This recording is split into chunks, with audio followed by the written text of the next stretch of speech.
Welcome guys to another Chair Chat with Lara, and I'm Lara. And I thought that I would do a video today where I talk about the ways that you can impress your boss. What are the different things that you can do to really make them love you?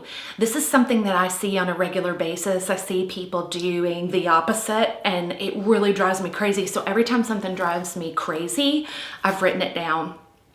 And I also see people do this really, really well, and they're able to grow within the organization because A, they've got their boss on their side. Their boss is constantly watching for them and opportunities for them because they've shown their stuff basically. So this isn't about manipulation. It's not about favoritism. It's about why people have favorites, why managers have favorites, and how you get to be one. Hopefully by the end of this video, you'll understand a little bit more about what it's like on a manager's side of the world. And I think that that is what will help you the most, is to put yourself in their shoes and to understand them just a little bit. A manager has a very unique role in the company because they are working managers. They actually have tasks, they have projects, they have deliverables, objectives that they get from their manager who passes down from above.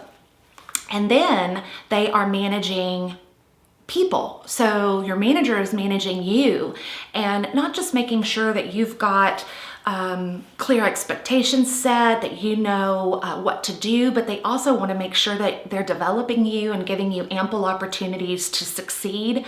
So it's really challenging. If you've ever wondered why at night you start getting a lot of emails from your manager, it's because during the day they're focused on people, and at night they often have to work on their tactical projects. So just know and understand that as you are being really hard on them. They're people too, and they work really hard, and their goal is to make you successful. So let's jump in. Number one is to have initiative. I think having initiative is one of the most important things for me and somebody that I respect on my team. They're not always going to take initiative and go the right direction and do the right things, but they're trying, and that's what's important. So you need to come to your manager if there is a problem, if there is a challenge, and say, hey, here's the problem, here's the challenge, here's what I want to do about it. So you need to prepare before you go in and say, this is what I want to try. This is my suggestion for a solution. Because if you don't, you're really just kind of griping, or you're really just kind of throwing a problem in their lap. And that's another thing on their to-do list. So if they see you coming and know that you're just going to put something else on their list to do, then they're going to eventually dreading seeing you coming. So take that initiative to study up on something. Just the other day, my new manager gave me or asked for my thoughts really on something, and I wasn't really familiar with the concept. So before I responded, I took a long time to study it. I studied, I literally printed things that we're reading in the bathtub. I was reading before I went to bed, but I was studying it because it was something outside of my normal field. And I really went back with good, solid recommendations. So I don't want to be that person that comes back with, I don't know, or, what do you think? I don't want to be a yes man. I want to really put thought-provoking things out to my manager. So come with solutions if you have a challenge. The next thing is ask good questions. There's nothing wrong with asking questions, but if you come with a question that you could have found the answer yourself, by just going to the website of the company or researching really quickly in past documents or materials, that's a time waster for your manager. I've heard some people say that when they come with a lot of questions, it looks like to their manager that they're being inquisitive and they're awesome because they're thinking about the company, but really it kind of has a backlash effect. If it's something that's easy to find, do it. Find it yourself. Don't be that person that interrupts your boss all the time because you're trying to make them think you're working hard. Interrupt your boss with good questions, strategic questions, questions you can't find the answer on your own, but you've tried. And the next one is, it kind of coincides with this one. It really coincides with all of them, but don't waste their time. Don't waste their time. When you're in their office, When you email them, when you call them, get to the point. Provide useful information. Like I said before, think through everything that you need to think through. Don't just reach out quickly and say whatever's on your mind. Respond well. So be that person that your manager's looking through email and they see your email and they want to open it because they want to see what you've had to say instead of dreading opening it because they know that it's going to be a thought that wasn't well thought out, or it's going to be something that they have to do or follow up on, etc. The next one is know their priorities and the company's. So if you, sorry, I needed some coffee.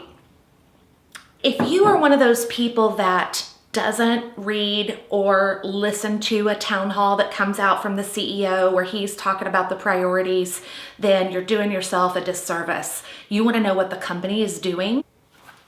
The strategic objectives, they literally trickle down from the CEO. He delegates things to the vice presidents who take on the strategic things they need to do and then delegate things down to the directors. All of this ties back into what the main goals are of the company. Then the directors will delegate goals down to managers and all the way down to the operational level. So it's important to know what your manager is doing and what their priorities are. That way you're aligned with them. You know you're working on the right things. You know that you're going to get to the end of the year and you're going to have contributed to the final goal of the organization. It's really important. We have tactical things we have to do every day, which are just the day-to-day things that you've got to do to get your job done. But then you have the important things, the strategic things that are going to grow the business, make the customers happy, continue to elevate the company. And those are the things that are important to your manager, their manager's manager, all the way up the chain. The next thing is to keep your manager updated on the important things and not everything. There are going to be the little bitty things you do throughout the day, like I just said, that are just the facts of doing business. You don't need to tell them everything that you do during the day or gripe about everything that's bothering you, little bitty stuff. They need to know the things that are going to be important for them to know. So think about what would blindside them if somebody came up to them and say, hey, did you know this happened? Or hey, did you know Lara's working on this? Or any of those kinds of things. Inform them of the things that really could make an impact on other departments, other people, really important things that they need to know. Is it an HR issue? Is it a big IT issue? Is it something that's keeping you from getting a big project done? Is it a conversation you had with somebody? All of those things are really important if they tie into the main objective of the company, strong relationships that your manager might have with their peers. So if it's something that has to do with your manager's peers departments, things like that. So inform them that way.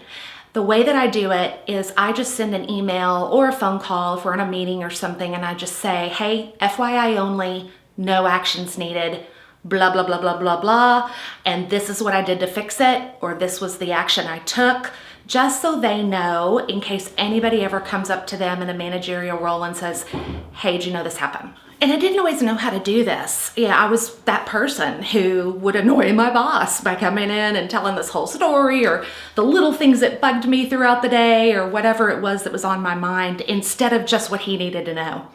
So we kind of came up with this many years ago. Sometimes I would tell him something and he would think he needed to go fix it. So he would run and try to fix a problem and he would botch it up and mess it up. So I learned that it was just much better for me to handle things my way, have the hard conversations I needed to have, etc. And I told him, hey, you mess this up every time. So going forward, we decided just to have a system. FYI, no action needed, or hey, help, I need you to run interference. I need you to do this for me. So I was very clear about what I needed him to do, and he was very clear about what he needed me to do. One of the best things I think I ever learned was how to mirror the personality of whatever manager I was dealing with at that moment. I'm very extroverted and I come in with a bang and I have lots of passion when I'm telling a story and I want to include a lot of detail, when sometimes they just need the facts. So my manager happens to be that kind of a person. He just wants the facts. And I learned how to just give him the facts. I also learned that he's just not the guy that's going to come in and go, hey, how was your weekend? What'd you make for dinner? What'd you watch last night? It's just not his thing. Unless he's in the mood for it. When he's in the mood for it, I know that. It's a chill moment for him. He's not stressed. It's not like the middle of the day. So I can sense when he's chatty and we'll chat. But other than that, I just learned this isn't personal. So when he pops in my office, he'll just blah, blah, blah, blah. He just like starts asking questions without the, hey, how are ya? Without those kind of, greetings.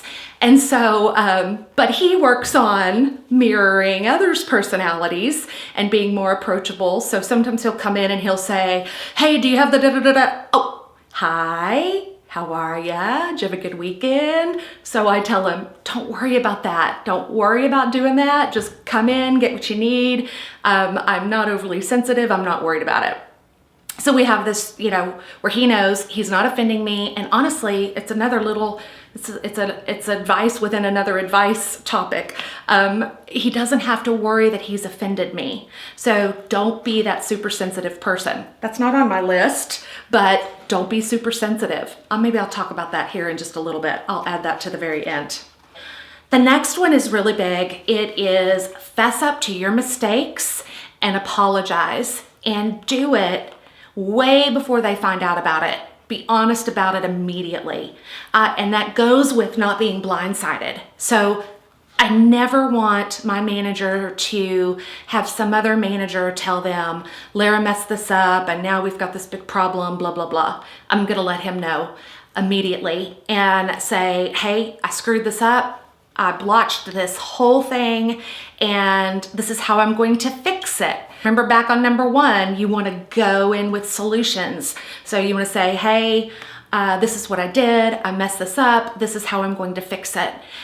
Or this is how I did fix it. That's even better. Just an FYI, I messed this up. This is how I fixed it. So that's one of those things that you want to put on your keep them informed list. You never, ever, ever want to not be honest with your manager. Never. I can't imagine getting caught in a lie, because I just can't imagine lying, because you're going to get caught lying and it does no good to lie about it. So if your manager says, hey, did you FedEx this last night? And you forgot, say, oh my gosh, I completely forgot. I was so busy. I totally forgot. I'm on it right now. You just have to do that. That's so important to be honest, because that grows the trust that person has in you, because they know they're going to get an honest answer, even though it might not be the answer they want to hear. And B, they are never going to be blindsided by something that you've done. The next one is to renegotiate your deadline way before the deadline hits. Not at the last minute, because there's a reason there's a deadline. If your boss is giving you a deadline, it's because they have a deadline. They have to pass it up and present it to somebody else or deliver it to somebody else. So if you ask for more time at the very last minute, or if you say, hey, I'm not going to get this done at the very last minute, they have to scramble and renegotiate all their deadlines, and that makes them not look good. So if you know you're not going to get something done and it's several days before your deadline, reach out right then and say, I just don't think I'm going to get this done by 5 o'clock on Wednesday. Can I have till Thursday at noon? If not, I understand. I'll push it as hard as I can to get there, but I would really appreciate the extra evening to work and the extra hours. That's all you can do. Next, don't be a yes man. If your boss asks you for an opinion, they want your opinion.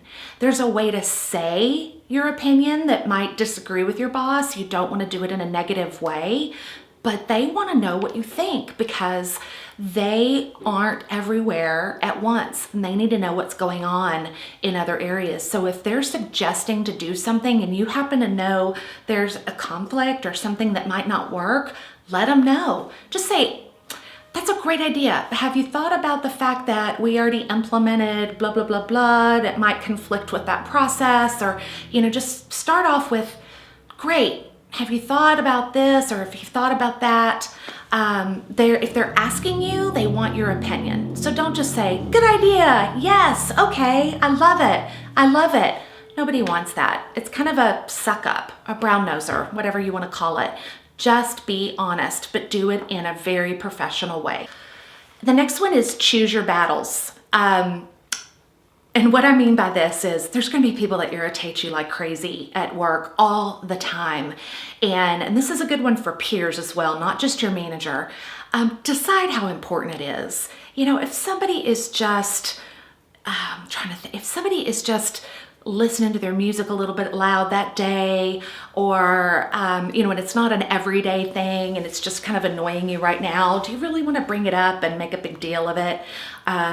Those kinds of things. So if it's just a minor situation, don't flip out about it.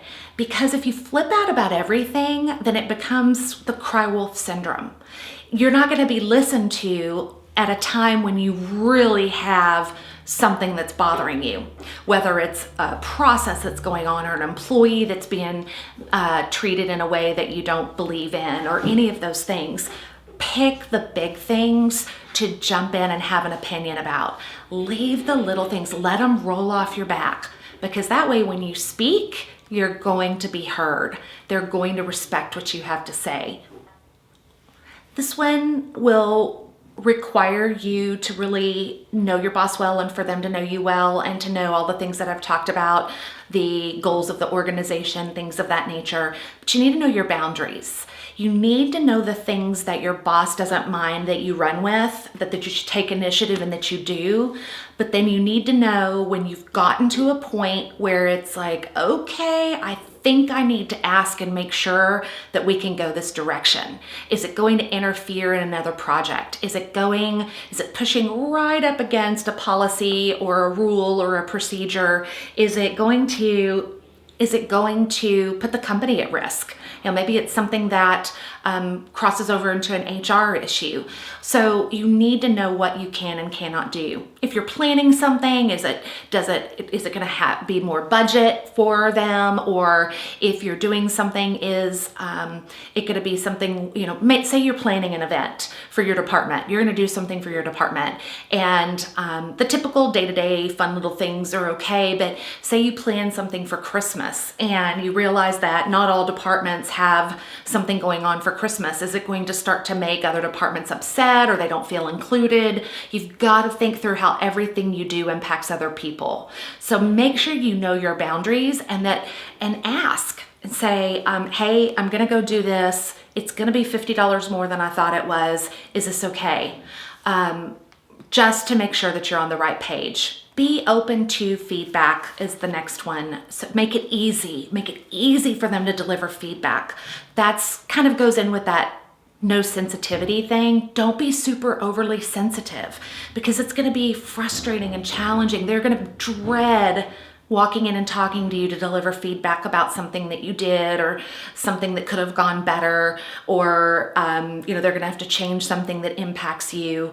If you are always stressed out and sensitive and irritated and bothered and you wear your emotions on your sleeve, this is another video I've done, then it's going to bother them and they're not going to want to talk to you. So make it very easy for them to come in and give you feedback by saying, you know what, feedback helps me learn. Please don't ever be afraid to come to me and let me know that I've done something that I could have done better, or that you didn't like something, or that I was off track. Please come and talk to me. I am not going to be that super sensitive person. And that's really going to help your relationship because you'll have open feedback between the two of you guys, and they're going to enjoy talking to you. And the next is to be accountable and reliable. You want to be that person that always does what you say you're going to do and when you're going to do it. You don't want to be the person that's constantly forgetting to get something done, or that says, or that blames everybody else when a manager says, hey, did you get this done? And you blame everybody else. And that ties into a lot of the things I've already talked about. But you want to be accountable. You know, I didn't do this, I didn't get it done, I'll have this done in a few hours. You want to be on time and all of those things. You want to be that person they know they can count on. I've got my people I know I can count on, that I know that I can go to, and they're going to not just get it done, but they're going to bend over backwards to get it done for me and for the company. Be that person. And the last thing I think is just the common sense area. And, when I was making this list of stuff, a lot of these kind of fell into that. So I decided to have the common sense category. That is, dress well, dress for the job that you want. I work in a very casual environment where we can wear jeans, we can wear shorts, we can wear tennis shoes. I don't always wear shorts. In the heat of Texas summer in August, I might wear some nice walking shorts with a jacket and a t-shirt and, some slip-on sandals or something. But I always take it to that next level. I take casual to super casual. Dress well, groom, be a great representation of them. So see yourself as a representation of their brand. So when you're out in the company, anywhere that you are, you're a great representation of them. Your boss's name is on everything that you do and everything that you put out there. Help other departments. Speak well. Use good grammar. Don't use text languages and emails like, a you and a later, LAR or LOL or any of that. Now, I do use smiley faces in my emails. I'm going to preface that. The reason I do it is because I want people to know in a situation that how I'm coming across. Because, when you read something, sometimes you think somebody might be angry and they're not. So I'll put a haha or a smiley face. I do that a lot because I'm very open and casual, and I've got a big sense of humor, and so I try to reflect that in my writing. So I do use a smiley face. Don't use it too much, but if it fits the situation and you need it, use it. If it fits your world. I'm trying to decide if this is the right advice to give. Be positive. Be positive when you're out and about in the organization. You want to be that person that smiles and says hi to people in the restroom, or looks at people in the hallway and is approachable and easygoing, gets to business and meetings, but still is enjoyable to be around. You just want to be that easygoing person. So think about it this way. What do you want in a friend? You want somebody trustworthy, approachable, easy to be around, somebody you can talk to if they're getting on your nerves or something's going on. You want to enjoy your time around them. They're not wasting your time. They're not stressing you out. They're not draining the life and energy out of you because they're super negative. So think about that. Whatever you want in a friend is the way that you should behave at work with peers and managers. I'm not saying be their friend. I'm saying have those attributes, because that is going to be what makes you endearing to others. When you've got your manager in your court, they're constantly going to be watching out for you and for opportunities for you. When you have shown them what you've got and that you have got what it takes, they're going to want you to be successful and to succeed. So thank you for watching. If there's anything you guys want to know anything about, let me know below in the comments. Be glad to create a video for you if there's something that you're challenged with in your career. If you haven't subscribed, hit subscribe and you won't miss any of the videos. And I really appreciate you watching. Thanks so much. Bye.